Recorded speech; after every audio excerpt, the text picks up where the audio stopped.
يا أيها المزمل قم الليل إلا قليلا نصفه أو انقص منه قليلا أو زد عليه ورتل القرآن ترتيلا إنا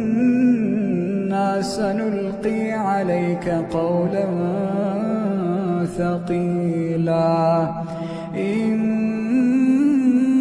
ناشئة الليل هي أشد وطئا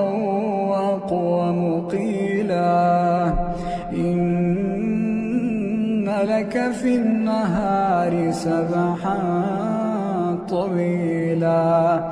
واذكر اسم ربك وتبتل إليه